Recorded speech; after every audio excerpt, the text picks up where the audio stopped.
Welcome to a brand new episode of Identity Talk for Educators Live, the show for the unsung heroes of education. I'm your host, Kwame Sarfo-Mensah. If this is your first time watching us here on the podcast, we welcome you to the show. If you're a returning guest, we welcome you back, and we hope that you spread the word to your other peers.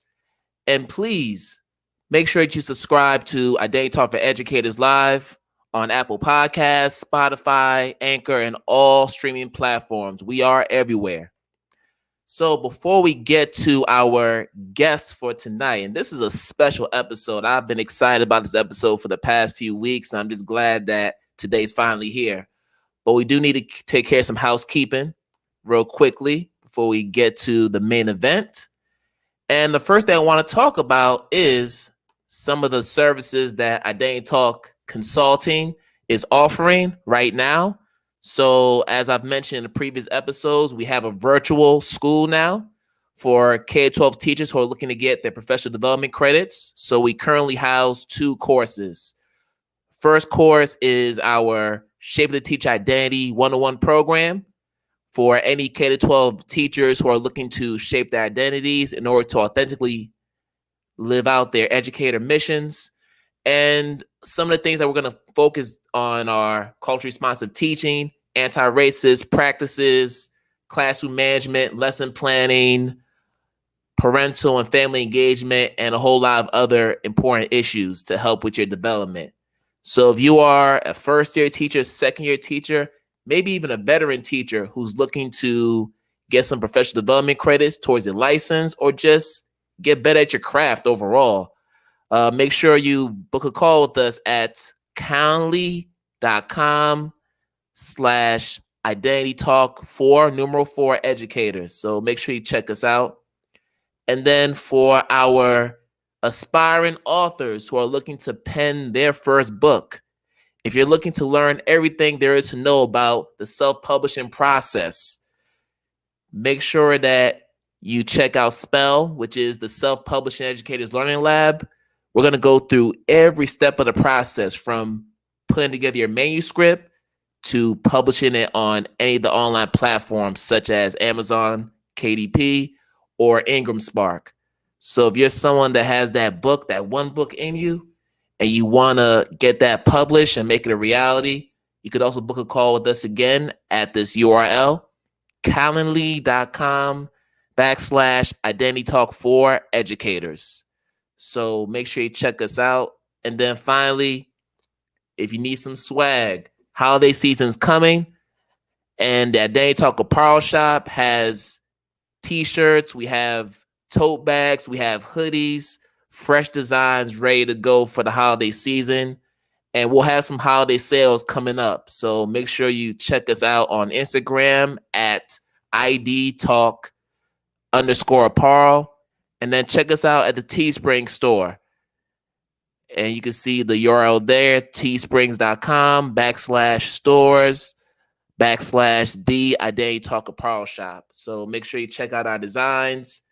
Love something, you want to buy something for your teacher friend or even a family member, check us out. All right, we're all set with that. Now let's get to the main event. So today, I want to talk about reimagining the Black male educator. And for those who know the narrative, we know that there's only 2% of Black male educators in our system. We've heard that number throughout the internet, so I'm not going to go too much into that. But this brother right here, coming from Richmond, Virginia, has an amazing story, and he needs no introduction. I mean, he's a national speaker. He is last year's National Teacher of the Year, and he's an outspoken advocate, not just for Black and brown children, but for all children in the American education system. And I am humbled and honored to have him on Identity Talk for Educators Live. So without further ado, I want to bring in Mr. Rodney Robinson to the show to talk to us. What's going on, people? Hey, what's going on, brother? Good, man. I'm blessed. How you doing? Man, I'm good. I'm good. I'm so glad to have you on the show. And we just have so much to talk about because you've had quite a year. Yeah. A lot of traveling, a lot of speaking engagements. So before we get into that, I just want to know from you, like, how are you doing? Because I know you've been carrying a huge load for a while. So how are I'm things with good. you? I'm good, man. COVID, like everybody else, COVID came halfway through my, tour and sat me down. I just had to sit at home, and it took me a minute to figure out what's next because there's this whole thing of just constantly traveling, constantly on the go, which has been my life for like a year straight.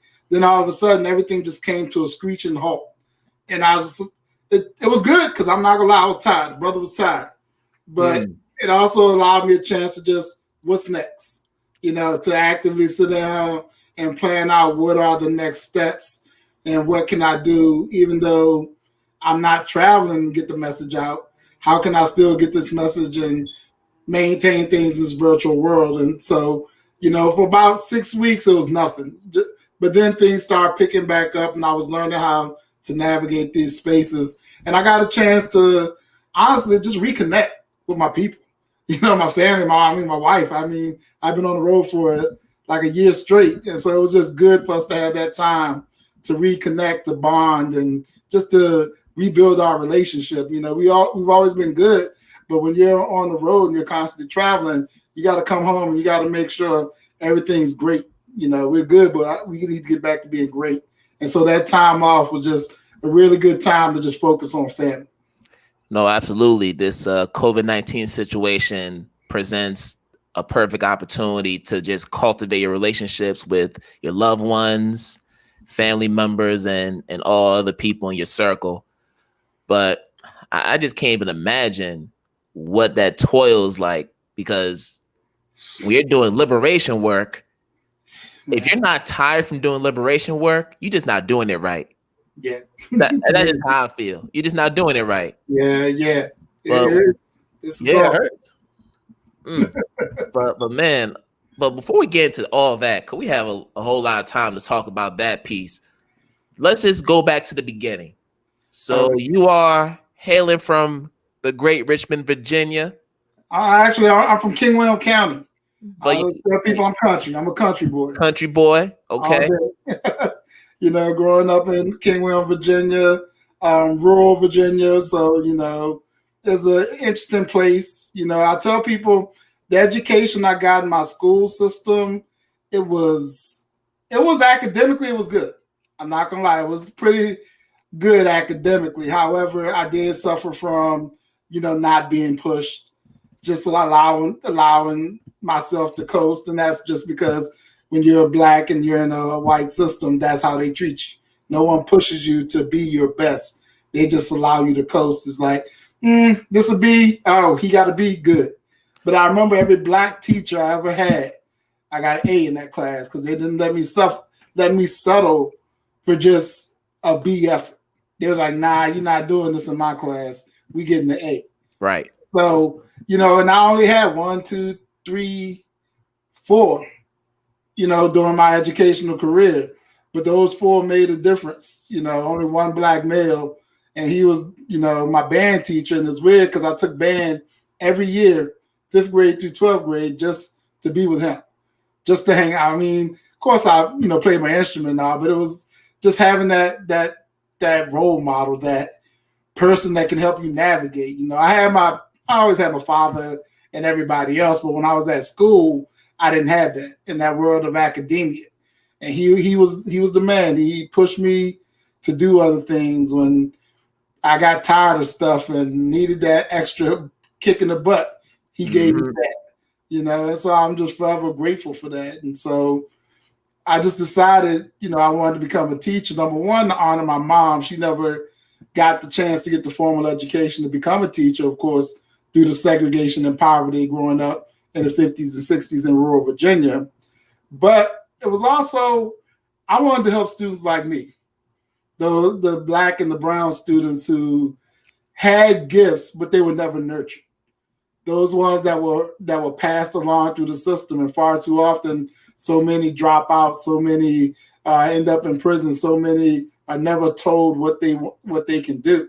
And so I decided that's why I want to get an education. I want to be that Mr. Sorrell, what he was to me, that teacher who can give you that kick in that butt when you need it, but also give you that ear to listen and talk to you and help you understand the world and what you're going through. And so when I graduated from King William High School, first thing I did was I ran to Virginia State. I needed an HBCU because I needed that culture. That was one thing I did not get growing up in King William County. Although we did have, the NAACP, the Punk Monkey Baptist Associations, those old African-American civic organizations, They gave me some, but I still starved for more. So I made a point to go to an HBCU. I was thinking about Louisville State, Norfolk State. Shout out to my Spartans. We always call them Louisville State. But I ended up at Virginia State, and it just nurtured me. I remember when I got to Virginia State, it was the first time outside of Mr. Sorrell that I had a teacher or professor tell me what they thought I could be in life. They told me what some of the things that I could be, and I hadn't had a teacher tell me that before. Wow. He wanted me to be a musician because he taught band. He wanted me to be a musician, but the other gifts I had, I never had those nurtured. So I had professors telling me, "Hey, you should try this. You should do politics. You should do this." And that to me was what I needed. That extra, that culturally affirming that you can be whatever you want to be, because I didn't get that growing up. And so when I left, I said, that's the teacher I'm going to be to my students. Wow. And I know you mentioned your father just having an influence on you, and the fact that you had 4 Black teachers along the way. Yeah. Now, real talk, that's 4 more teachers than a lot of Black teachers. Yes. So I mean, just to be honest, so a lot of people are looking at you, they're like, he's saying you only had 4? Well, man, I wish I had 1. Yeah, I had 3 in elementary school. Yeah. I remember that. And then Mr. Sorrell was it once I got out of elementary school for middle and high school.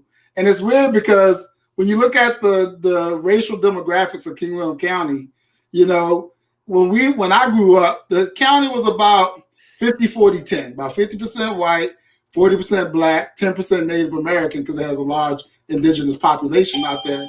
And then someone's at my door. My wife will get it, but and then you look at it now, it's 70-30-10. Wow. The whites. And what happened was people like me who went off to college, we never moved back because we didn't feel that love. All the people who I grew up with that went off to college, none of us moved back to that county because we saw things, we did things. Like when I go home, honestly, you can still see the remnants of slavery when you drive through King William County. When I go to my mom's house, you drive down that country road, you see this one big giant house in the middle of a field, and then about half a mile down the road, you see a small neighborhood of Black people.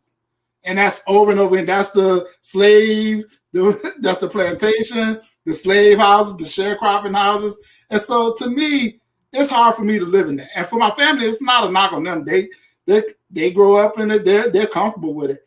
I can't do that, Yeah. I can't drive by that every day and not see our history. Even though times are still changing and those same people don't live on that land, I still see that when I go out there. So that's pretty hard. I know. I can't even imagine. That's just tough. Yeah. I mean, we think about just the Jim Crow era, during that time, and just seeing remnants of that history. Yeah. As you're driving past different towns, I mean, just psychologically it's tough. It's breaking down now. There's a lot more, mixing, and, honestly, I think there's a lot of gentrification going on out there. We talk about urban gentrification. We don't talk about rural gentrification, where those old Black folks, now that land, their people are coming in and trying to get that land, like my family has a plot of land, and you wouldn't believe how developers are trying to get that land, and so there's gentrification going on in rural America too that people don't talk about, but it's there. Yeah, snow is definitely there, and that needs to be amplified even more. Yeah. But let's transition now to just your teaching. Now, I know you're a history teacher, Okay. and you were working at a juvenile detention center. So different from your traditional school setting. So if you could just provide us with some idea of what it was like to just be in that setting, and how different was it from just a regular traditional K-12 school setting, just to give the audience an idea of what that's like. Well, first of all, it's jail. I think we put nice labels on detention center and things like that. It's a jail. Kids ranging from 12 to 19. Some have committed truancy violations. Some of them, on waiting trial for murder. But ultimately, it's still an opportunity. I often tell them, sometimes you got to sit down. Sometimes you got to sit down and analyze your life to see where have I gone wrong. And this is the opportunity to analyze that, to analyze the system, to analyze your decision making, to analyze everything that's gone wrong, that's led up to you getting to this point. And 90% of the time, it's not their fault. They're just surviving. But let's see if we can make better decisions to deal with the issues that are in their life. And so I often tell them, look, education is the one thing they can't take from you. They can take your physical freedom, but they can't take your mind. They can't take your brain. So while you're here, let's learn. Let's learn about the system. Let's learn about how to overcome. Let's learn how can we, as young Black men and young Black women, learn to fight against the world that's ultimately designed to bring us down and was created by people who hate us. Right. And so that is the mindset I have when I go into the classroom. Now, as far as going into the juvenile jail, how is it different from a traditional school? It's up to the school. Because one thing I've noticed is across Virginia, there's a network of schools. And it really depends on who's in charge and how they run it. At our facility, we have a great principal. And I remember the first day we were sitting in the office, she said, "What do you want?" I was like, "What do you mean, what do I want? What you need?" what do you mean, what I need? Look, wow. What do you need to educate these kids? And I was like, okay, let me get these atlases. Let me get some iPads. Let me get some computers. She's like, cool. I'm like, huh? Wow, that easy, right? Yeah. That's rare. That's rare. Yeah. And then I was like, okay, I have some kids with some issues. She's like, you need to talk to the counselor? You need the psychologist? Or do you need the social worker? I'm like, what? We got all that here? And she's like, yes. And so I'm like, for the first time in my life, I am at a fully funded school. and it just blew my mind that a Black kid has to go to jail before he gets a fully funded school. That's crazy. Yeah. And then on top of that, there were no expectations of learning at a juvenile at our center. I remember when I got hired, the detention center, the jail people, it was two sides. It was a detention center, and then there was a school in the detention center. And I remember the jail folks told her, look, keep the kids quiet, don't let them fight, and don't get us sued. And that was it as far as oversight. So I'm like, you mean I'm a teacher in this environment with free will to teach whatever I want, and I have resources to do this? Wow. To me, I'm in heaven. I'm in heaven right now. And so I said, I'm going to do what works for my kids. I didn't have to worry about pacing charts, curriculum guides, all that stuff that is thrown in traditional education. And so I'm doing what works for my kids. We need to focus on these skills. We need to focus on our literacy. We need to focus on our math skills. We need to do what it takes for you to grow academically. And so we just had that ability at our school to just do what we wanted. And our principal said, look, you always keep me in the loop, because if someone comes in to look at oversight, I have to be able to explain what we're doing. And so by allowing us veteran teachers, all Black teachers, everybody now. And one thing about us, all of us had 15, 20 years of experience. We started just doing what works for our kids. And next thing you know, they started passing state tests. They started passing the GEDs. They started experiencing success for the first time in their life. Our school went from being shut down some years ago to being the #1 facility in Virginia, detention center facility. And it's all because you had a group of veteran African-American teachers who were allowed to do what was necessary to help our kids learn. Wow. And so that was just eye-opening to me, just that experience. And people say, oh, it's so tough. I mean, it's tough. Don't get it twisted. We're dealing with kids that are on the edge of society. And quite honestly, so many of them fall off the edge and make mistakes. And, we deal with a lot of that. But in the end, when to see success and to have all the tools there and administration that supports it, man, I tell people all the time, I'm in heaven teaching down at the jail. People didn't understand that, but that's what it was. I had freedom to do what worked for Black and brown boys and girls without the oversight. And so we started experiencing success at the school, and I'm forever grateful for that opportunity to work in that type of environment. It changed my outlook on education.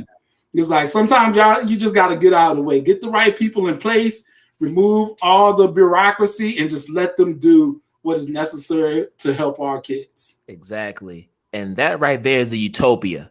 Yes. That's what we look for in our regular K-12 settings. Yes. I mean, to have a school leader, to have a principal say, hey, what do you want? What can I do for you?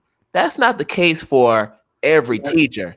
Yeah. And that's part of the reason why you have a lot of unrest and outrage within our profession. Yes. But I want to stay with you for a second and talk about this importance of developing the whole child, which is something I know you're an advocate of. Yes. And then the importance of prioritizing social emotional learning.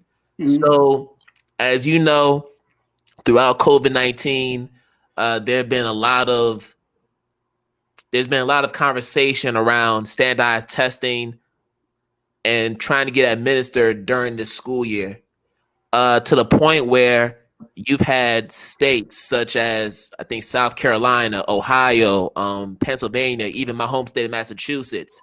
They've already put out legislation through their state senates to try to cancel testing for this year because it's a safety issue at this point, right? Yeah.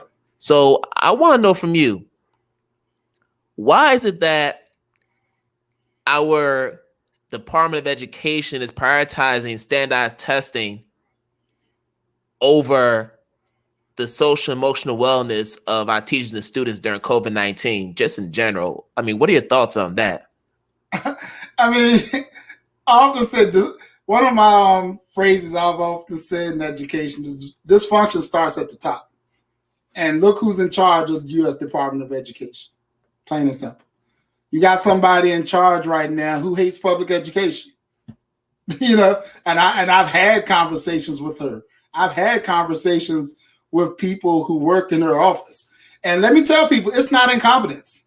This is deliberately cruel leadership by them. They do not believe in public education, and they want to destroy public educations. And because they won't grant those waivers for states to administer, to get rid of testing, states don't know what to do because they know all that federal funding is tied to state tests.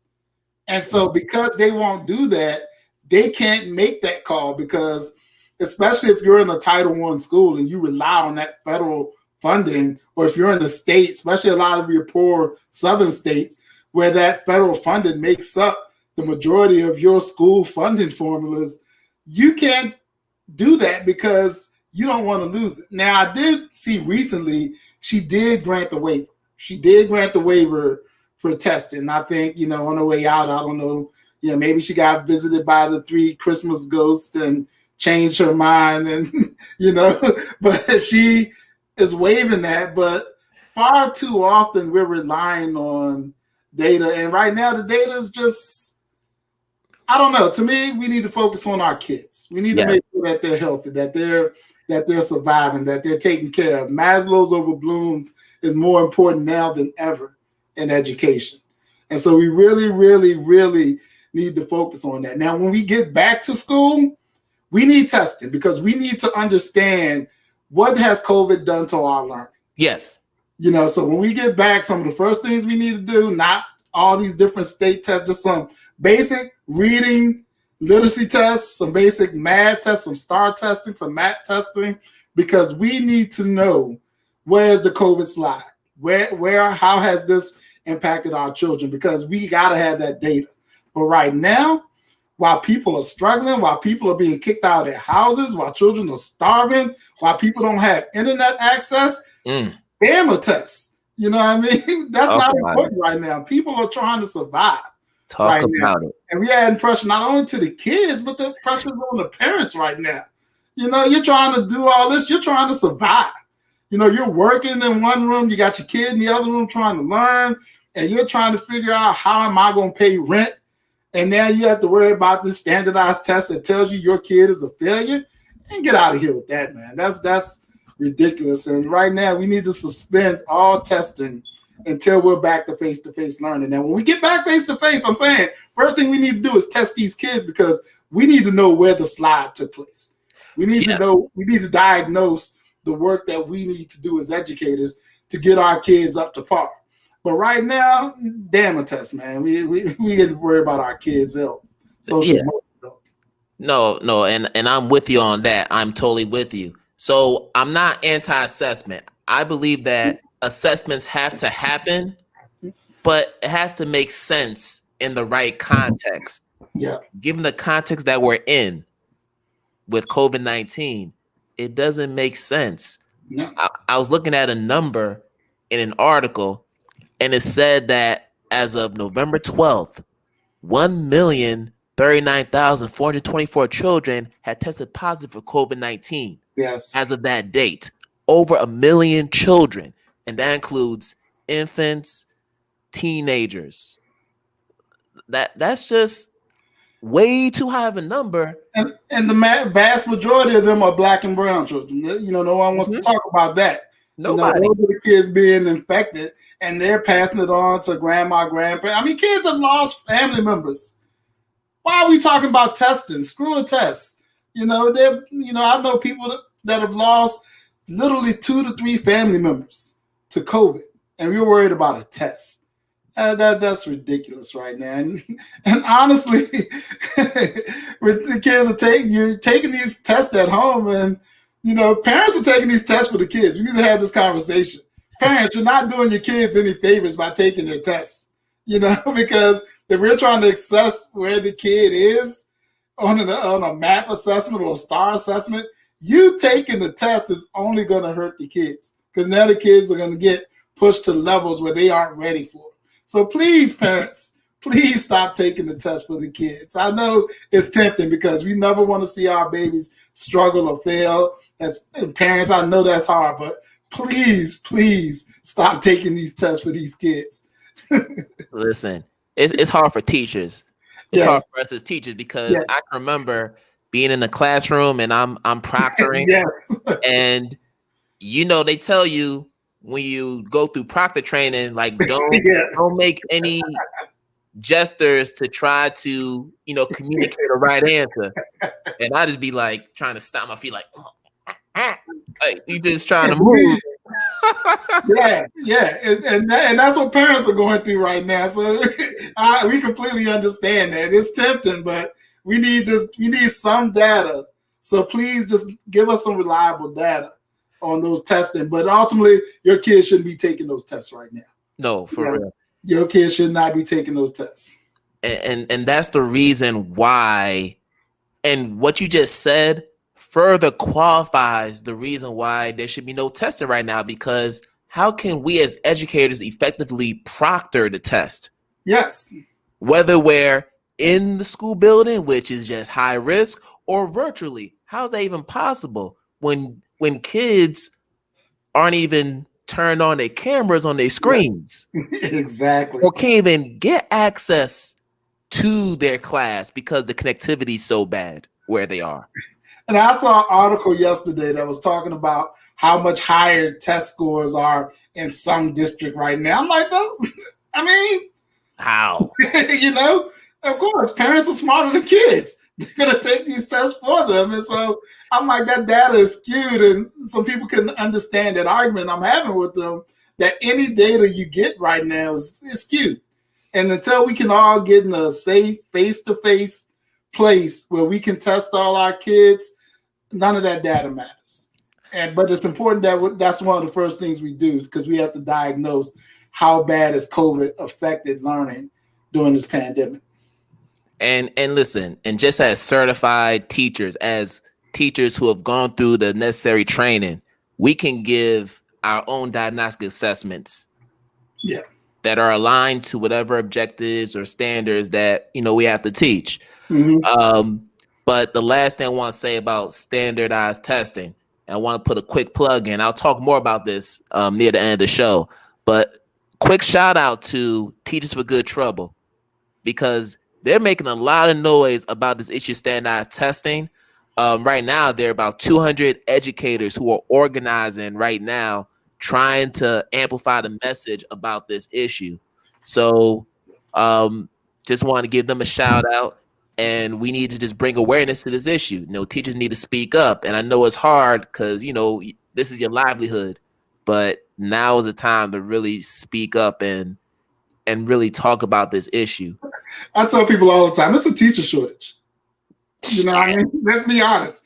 Yeah. If there was any time we need to amplify our voices, is now, because there's a severe teacher shortage, and it's only being grown by COVID with the early retirements and the stressed out people who are just leaving education. So we have power right now. It's time for us to speak up.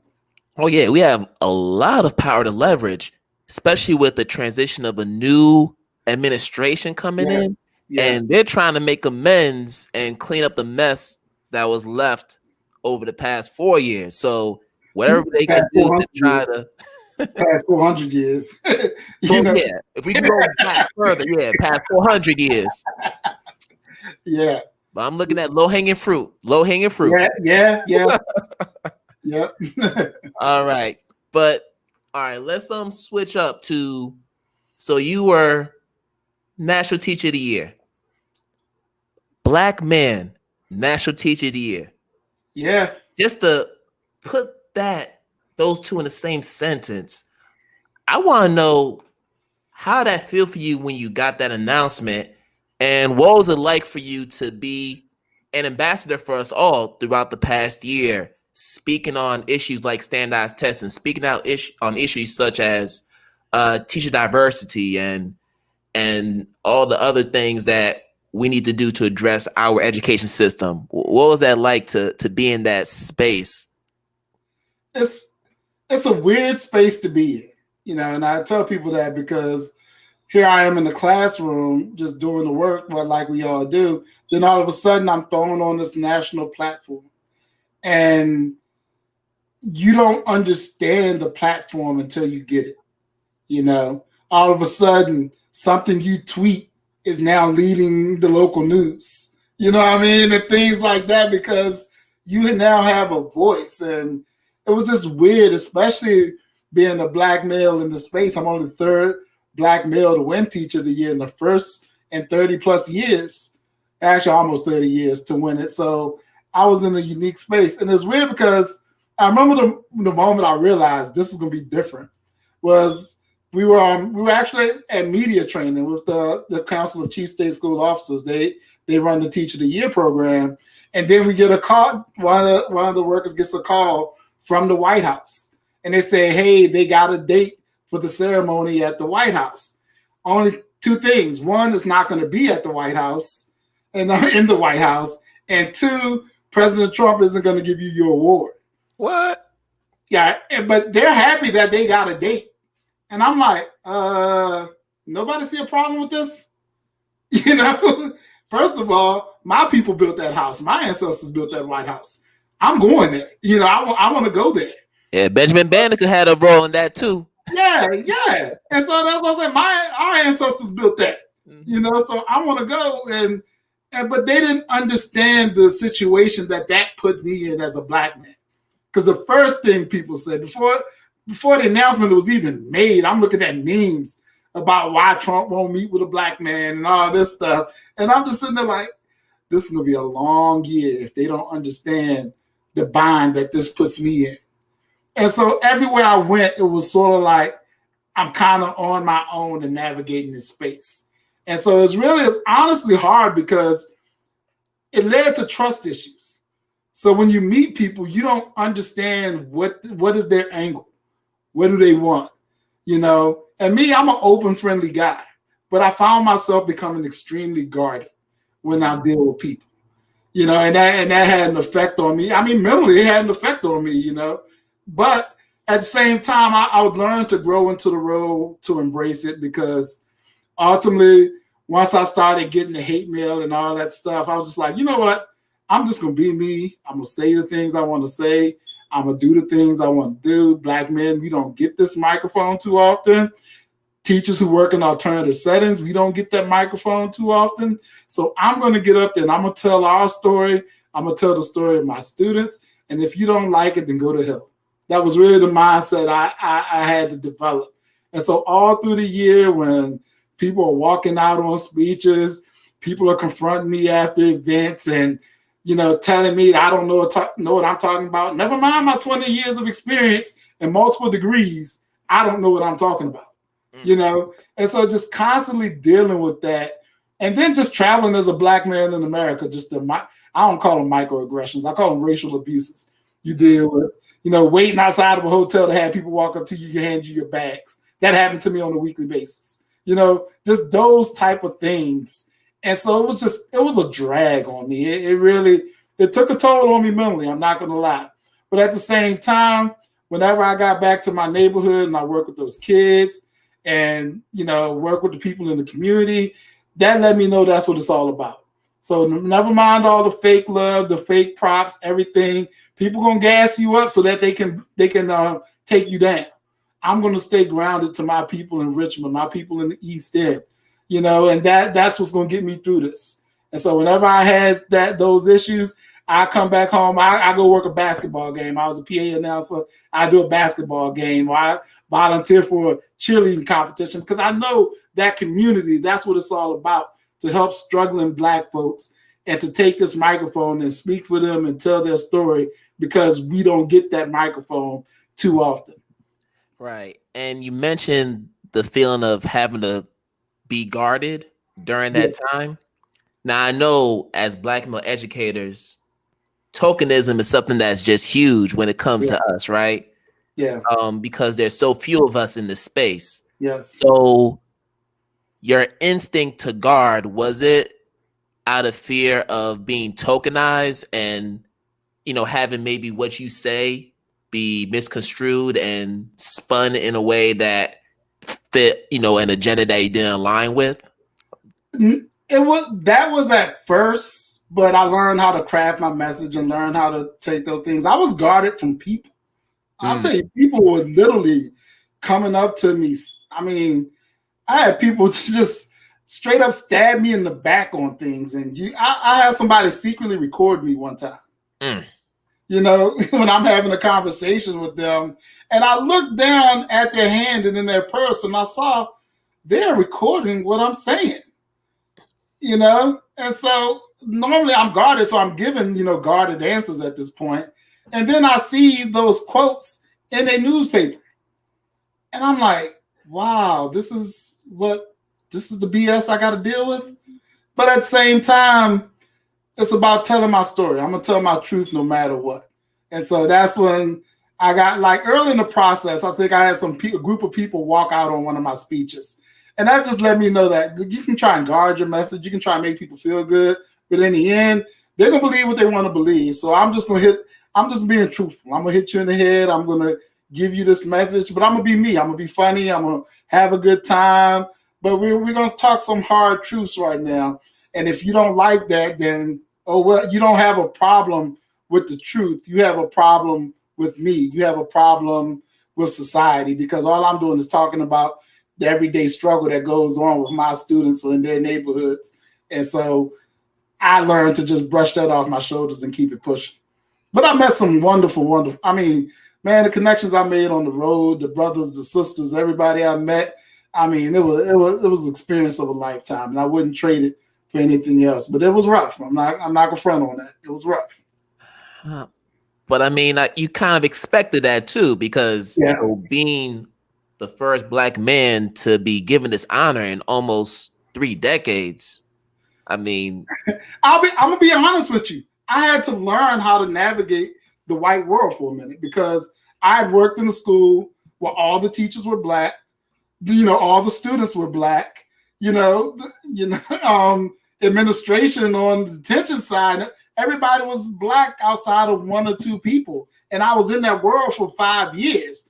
And so now I'm getting introduced to the bigger world of education again.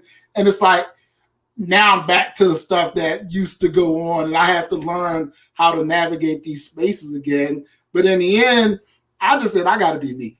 I got to be me. And if you don't like it, then that's on you. Wow.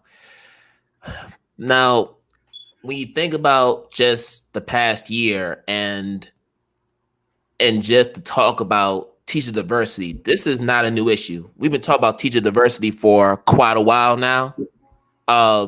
So do you believe that being given this honor and being given that platform, that stage that so many of us do not get the chance to get, to speak out on our issues, do you feel like that national acclaim, for lack of a better term, will open the door for a more serious and transparent conversation about recruitment and retention as pertains to Black male educators? Well, I think locally, education is local. I'll tell you that education is local. It's had more of an effect. Mm-hmm. Nationally, what I can do is use my spotlight to highlight some of the amazing work that people around the country are already doing, and that was great. Just to learn from so many great brothers and sisters around the United States who are already doing the work. Locally, that's where it's had the biggest impact. Because now, our state, we had an Ed Equity Conference yesterday, and the main thing coming out was how are we going to get more teachers of color?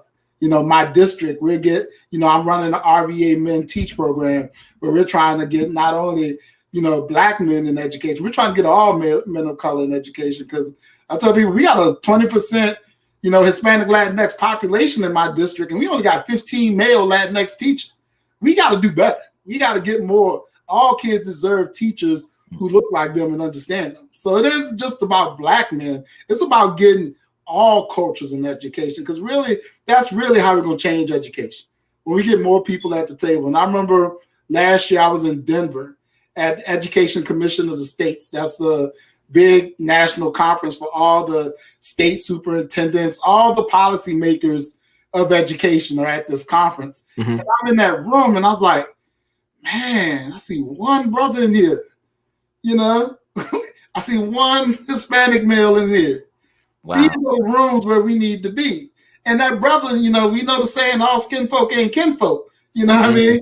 And so I'm like, these are, that day in that room, I decided I can't go back in the classroom because I have this platform. I have to get myself into these rooms where policies being made, where decisions are being made, because I represent those students. None of these people in this room represent my students. None of these people in this room represent the poor Black and brown kids. And so I need to get into this room. And it wasn't just me, the other, Black men who were in the State Teacher of the Year cohort at that conference said the same thing, was like, these are the rooms we need to be in. And we need to have these conversations. And so that day I decided I wasn't going back to the classroom, because it'll be a disservice for me to not take this platform and this attention to these rooms to have these conversations. And so I'm willing to have this conversation with whoever, wherever, whenever, because we know that our kids work best when they have people like us in front of them. Studies know that, everybody knows that, but yet our nation is not committed to that. Budgets dictate priorities. And so we need to start putting some money into getting more teachers of color in the education. Like I could quote the studies all day, but we all know this. Mm-hmm. Students of color perform best when they have teachers of color. Competent teachers of color who appreciate them and understand them. And it's not about just getting teachers of color in the classroom. We want highly professional, culturally responsive teachers who understand our kids, I would say, if you have never lived the struggle, you will never understand the struggle. And so until we get more people in front of our kids who understand the struggle, education is always going to have these gaps. No lies there. No lies there. And to your point, the Biden transition team is currently looking for Black, Latinx, Indigenous teachers to be a part of this transition. They're actually looking for resumes right now. I actually got an email from a local union organization in my state, and they're like, let's get some resumes from some teachers. Now, whether or not it's going to lead to the change that we know needs to happen, we don't know, but there are opportunities now for us to be in those spaces where we can talk about these issues and suggest changes that have to be made and demand those changes. So they're out there. And what I'll do is, after this interview, I will put the post in the comments for anybody who is interested in learning more about those opportunities. But it's out there. It might even be on the Biden website. But I got to check that out. So you go from teaching students at the center, your teacher of the year, and now you are trying to recruit more teachers in Richmond to get into the profession. So it's a natural progression. I mean, look at Johanna Hayes. She was a teacher of the year. Now she's in the house. I think it's just a natural progression. And how do you go back to the classroom after that? Yeah, it's really hard. So there was another thing I want to talk about. So I know the occupant is about to leave. Are you sure? He doesn't have a choice.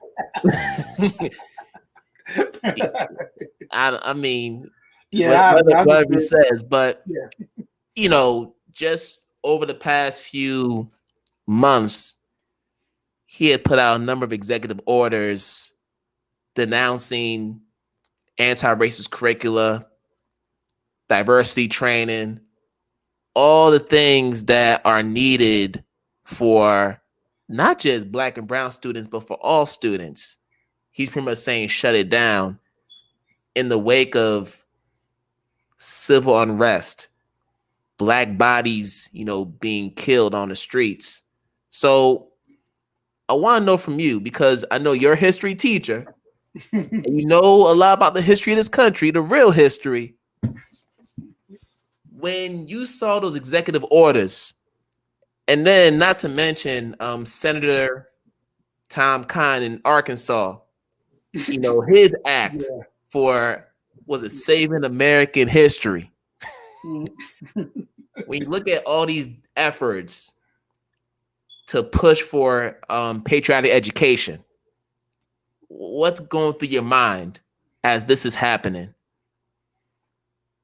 How is this any different from the curriculum they already want us to teach? Yeah. You know what I mean? It was kind of funny. It's just like, thank you for highlighting an issue that we've been bringing up for years. By bringing in that sort of talk, you've now given a national platform to teachers who say, hey, we need to redesign the curriculum because it's racist, it's sexist, it doesn't tell the truth. And so when they did that, I just like, thank goodness. Yeah, bring more attention to this issue, because I feel it's a conversation that needs to be had. We're dancing around it. And so when I thought this, I mean, let's be honest, the executive orders were complete trash. But by bringing a national spotlight, you help teachers elevate the discussion who've been wanting to have this discussion for years, because our curriculums are just whitewashed and terrible. And also, by the way, stop blaming history teachers. All of education is white. You're not going to change education by saying, oh, let's teach about history. Let's get some culturally relevant books in English. Let's talk about the history of science and how there's a racist history with science. Let's have those conversations as well. Far too often, people is like, oh, the history teachers just need to teach about the history.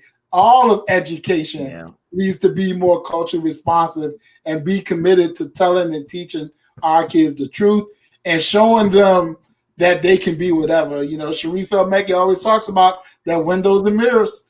When white kids go to school, everything they see is a mirror, from the teachers to the values to the curriculum to the buildings. Everything is white. When black and brown kids go to school, we're looking through windows. We're looking at things that are foreign to us because we don't see ourselves. We see another society, another way of living, another standards of discipline. Everything is not us.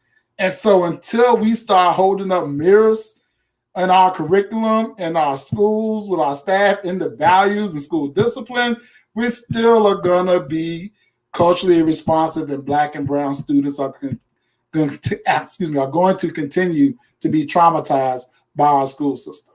And so I'm happy they brought that up, because first of all, it's total nonsense, but it brings a spotlight and allows a conversation that needs to take place in education. Right. And it's not just about putting up the mirrors. It's about teachers looking to the mirror and embracing the image that they see of themselves in that mirror.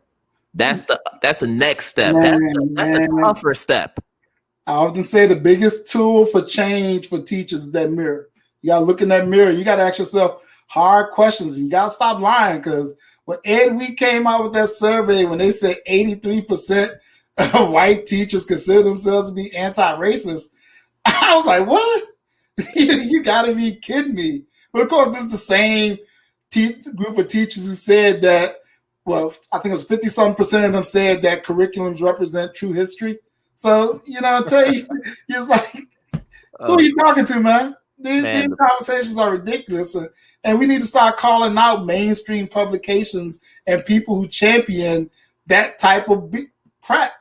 Y'all just say that type of BS in education. It's so frustrating. I even wrote op-ed about that, about how, until we're honest with ourselves, we're not going to get the reforms that we need in education. And that's another reason we need more teachers of color in these rooms to have these honest conversations. So when a teacher says, I'm anti-racist, I am anti-biased, then why are you suspending 40% of your black children in your classroom?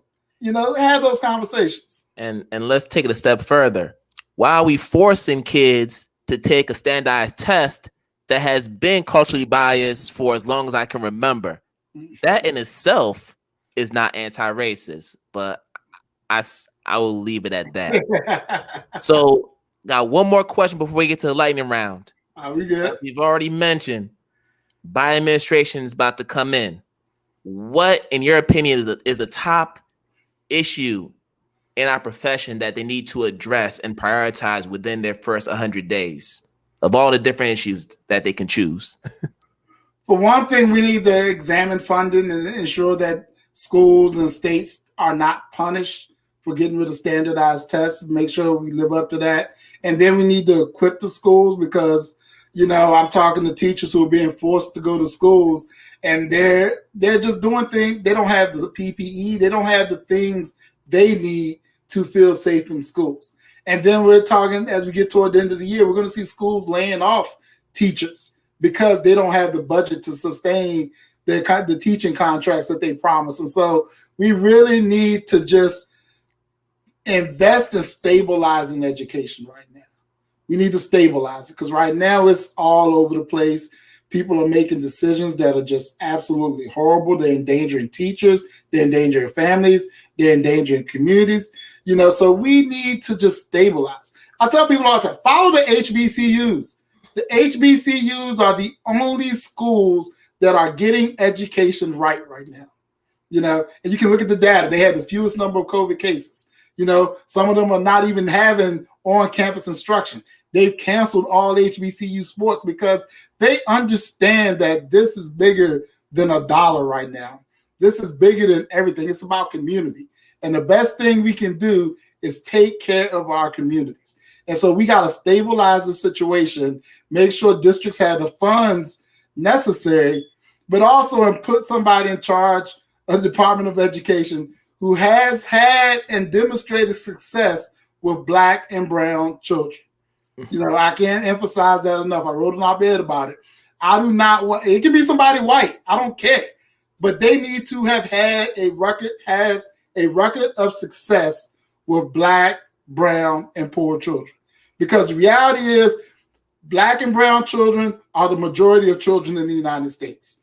So putting somebody in that job who's never taught in a low-income school, someone who's never taught in a school that's had a majority Black or brown students, somebody who hasn't had any experience with Black or brown people would be the biggest mistake you can make, because they are the majority right now. We talk about majority, minority. Black and brown children are the majority in our schools. And so if we don't have somebody in the Department of Education running it who understands the issues of the Black and brown community and makes decisions that help stabilize those communities, then they made a mistake. So true and well stated. All right, we got real heavy in these first 50 plus minutes. Now we're going to get light.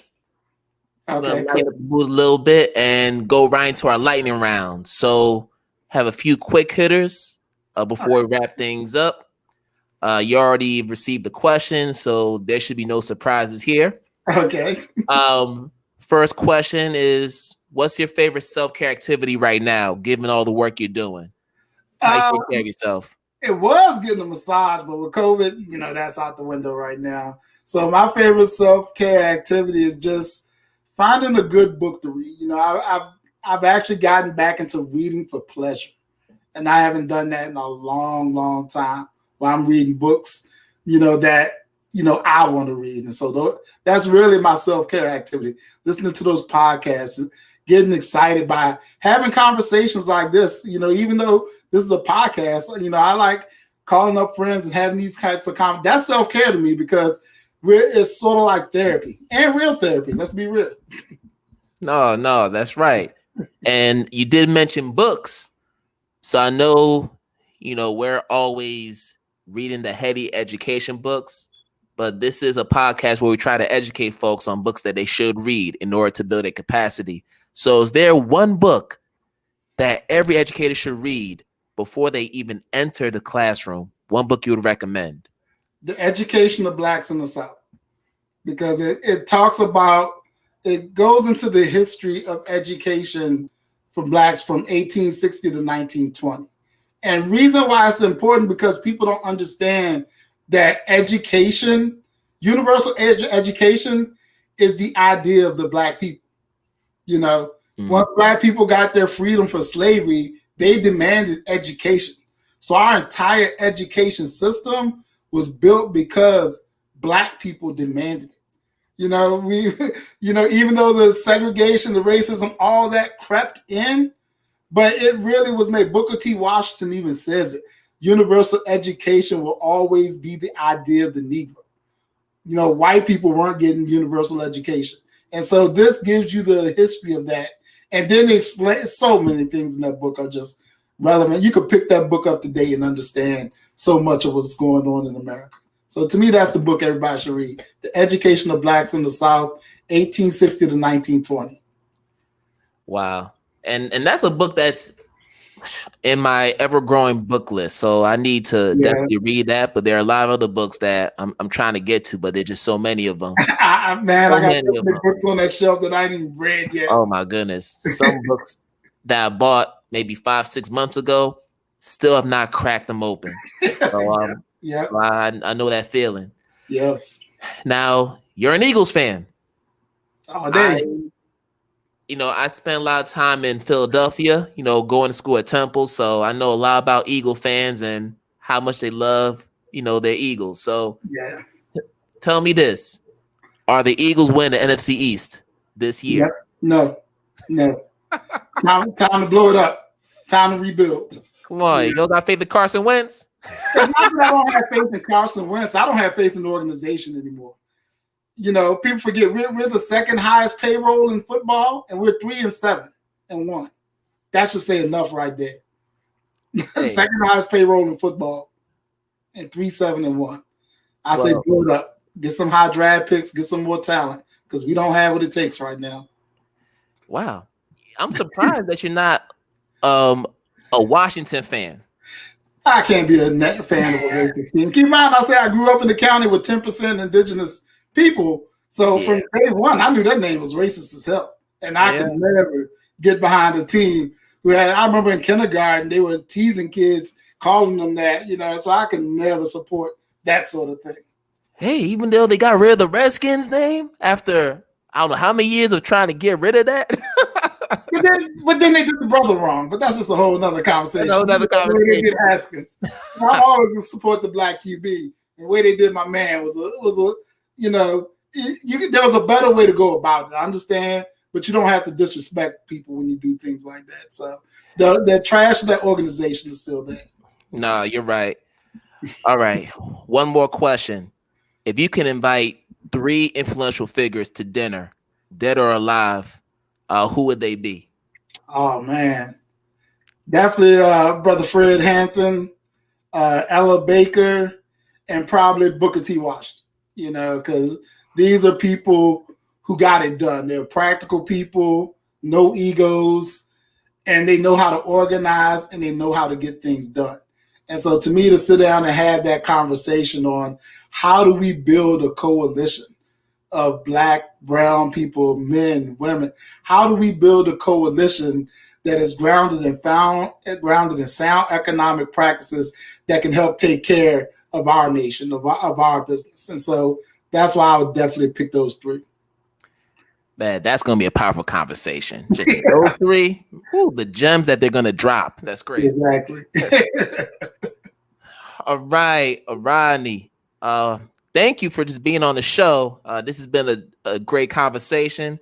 But before you go, you have to let people know how they can reach out to you. How can they follow you on social media? Because I know how to follow you. How can other people follow you? It's Rod Robinson RVA. Rod Robinson, that's Twitter, that's Facebook, that's Instagram, that's even my website, rodrobinsonrva.com. I always got to represent Richmond. That's where the RVA comes from. But Rod Robinson RVA, like I said, that's Instagram, Twitter, Facebook, and my website, and even my LinkedIn. So, just hit me up. Nah, I love the consistency throughout all the handles. It just make it a lot easier.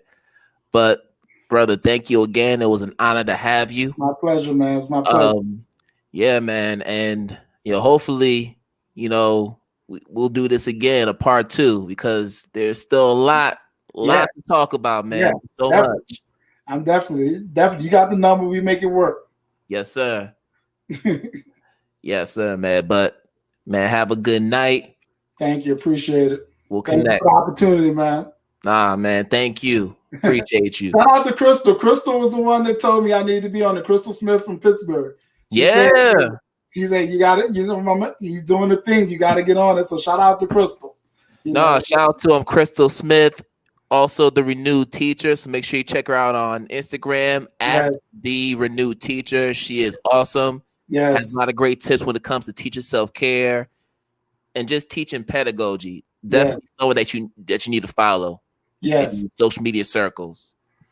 But thank you again, brother. We'll connect soon, man. All right. Have a good night. All right. Thank you. All right, people. Just a great conversation with Mr. Rodney Robinson.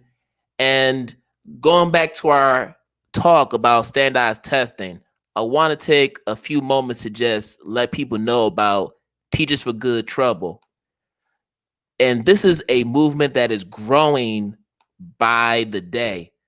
As of right now, you have over 200 educators throughout the United States organizing to try to eliminate standardized testing as a tool to measure performance during COVID-19.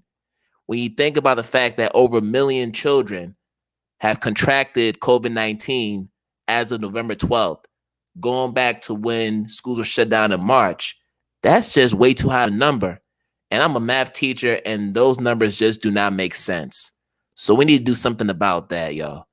So here's what you can do to support. If you're tired of standardized tests that do not measure true academic achievement of students, and you want to prioritize the safety of not just students, but teachers, I ask that you sign the petition at teachersforgoodtrouble.org. That is teachersforgoodtrouble.org. You can find the petition there. There's also an opportunity to donate money towards the cause and to amplify. So as we speak, there's going to be a virtual summit for Teachers for Good Trouble coming up next Tuesday, December 8th.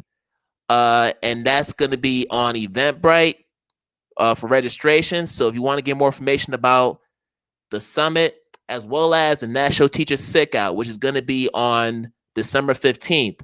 And we already have Atlanta, LA. We have New York is coming together with their rally. We also have a host of other cities that are getting it together. So right now we have 4 or 5 cities confirmed. So if you want to be a part of this movement, go to teachersforgoodtrouble.org, learn more about it. You can also follow them on Instagram at Teachers for Good Trouble and right here on Facebook. So check them out, support the movement. Let's make some noise. And that's pretty much it from me. Until next time, people, I wish you all good night, good morning, good afternoon, wherever you are in the world.